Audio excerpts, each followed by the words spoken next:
Doctor గారు, నా పేరు విష్ణు. నా వయసు 47 సంవత్సరాలు. చాలా కాలం నుండి నోట్లో నుంచి చెడు వాసన రావటం మరియు నాలుకపైన పూత వంటి సమస్యతో బాధపడుతున్నాను. ఈ సమస్య నుంచి బయటపడటానికి నేను ప్రోబయోటిక్స్ వాడాను. ఇంకా చాలా ప్రయత్నాలు చేశాను, కానీ ఏమీ ఉపయోగం లేదు. ఒక నెల రోజుల నుంచి రోజు వేపాకులను నములుతున్నాను. చెడు వాసన కాస్త తగ్గింది, కానీ పూర్తిగా పోలేదు. నేనేం చేయాలో తెలియజేయండి అని అడుగుతున్నారు. ఈ ప్రశ్నకు డాక్టర్ గారి సమాధానం ఇప్పుడు తెలుసుకుందాం. విష్ణు గారు, మీరు చెప్పిన ప్రాబ్లం అనేది ఒక వేగ్గానే ఉంది. బట్ ఎనీహౌ అది చాలా వరకు బెటర్. మీరు అన్నట్టు చెడు వాసన మరియు నోటిపోత రెండిటికి కూడా దాదాపుగా చాలా వరకు కనెక్షన్ ఉంటుంది.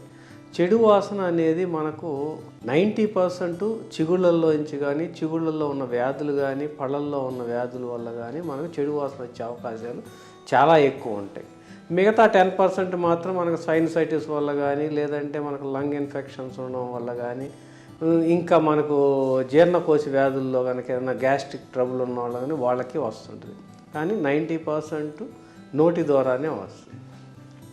మీరు చెప్పినట్టు మీకు చిగుళ్ళు పూయడం అంటున్నారు కదా, నాలిక పూత, ఇదంతా ఏంటంటే అది యాక్చువల్గా విటమిన్ డెఫిషియన్సీ వల్ల కానీ, మోస్ట్లీ విటమిన్ డెఫిషియన్సీ వల్లే వస్తుంది, బి విటమిన్ డెఫిషియన్సీ వల్ల.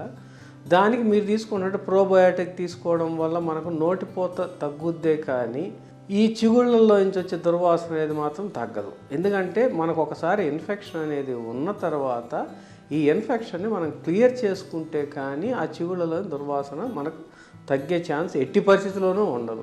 కాబట్టి మీరు అన్నారు వేపాకు తింటూ ఉంటే కొద్దిగా తగ్గింది. వేపాకు అంటేనే it's an antiseptic.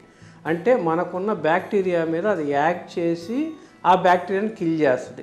And at the same time కొన్ని వేపాకుల్లో అసిడిటీ కూడా ఎక్కువ ఉంటుందండి. ఆ యాసిడ్ వల్ల మళ్ళీ పళ్ళు దెబ్బతినే ఛాన్సెస్ కూడా ఉంటాయి. కాబట్టి వేపాకు తినడం ఇవన్నీ కాకుండా మనకు పళ్ళు ఒక్కసారి శుభ్రం చేయించుకోవడం, ఎంతవరకు మనకి ఇన్ఫెక్షన్ ఉంది, ఇన్ఫెక్షన్ ఏమన్నా చిగుళ్ళ వరకే ఉందా, చిగుళ్ళ నుంచి పళ్ళకు పాకిందా, ఎంత ఇన్ఫెక్షన్ ఉందనేది ఒకసారి చెక్ చేసుకొని ఇన్ఫెక్షన్ని మొత్తం క్లియర్ చేసుకొని యాంటీబయాటిక్స్, అనాల్సిక్స్, అలానే మౌత్ వాషెస్.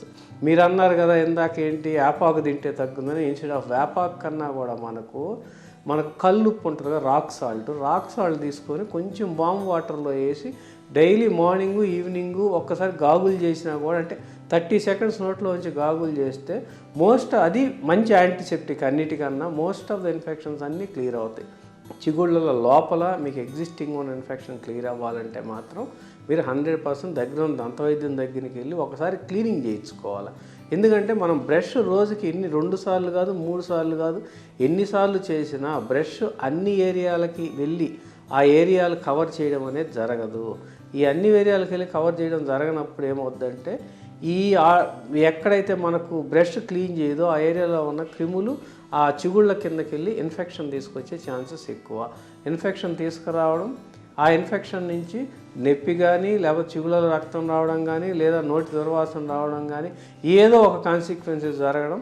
దేనివల్ల వచ్చిందో మీకు అర్థం కాక, ఎందుకంటే నార్మల్గా పైకి మీకేం కనపడదు, అంత ఇన్ఫెక్షన్ అనేది లోపల ఉంటుంది. కాబట్టి ఒకసారి క్లీనింగ్ అనేది మ్యాండేటరీ.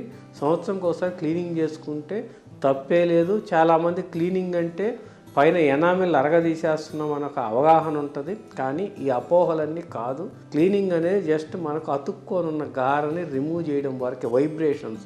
దానికి ఎక్కడా కూడా అరగదీసే గుణమే ఉండదు.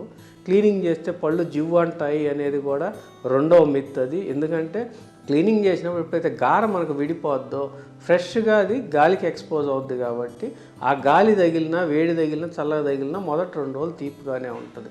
అది క్లీనింగ్ వల్ల వచ్చిన తీపి కాదు, మనకున్న గార అడ్డు తొలగిన వల్ల వచ్చిన తీపి. కాబట్టి మీరు 100% క్లీనింగ్ చేయించుకొని మెడిసిన్స్ వాడుకుంటే ఇది పూర్తిగా నివారించదగ్గ ప్రాబ్లం. దీనికోసం ఇన్ని రోజులు కష్టపడి వేపాకులు తినడం ఇవన్నీ చేసేదానికన్నా ఇది ఒక 3 రోజుల్లోనే సొల్యూషన్ క్లియర్ అయిపోద్దండి మీకు.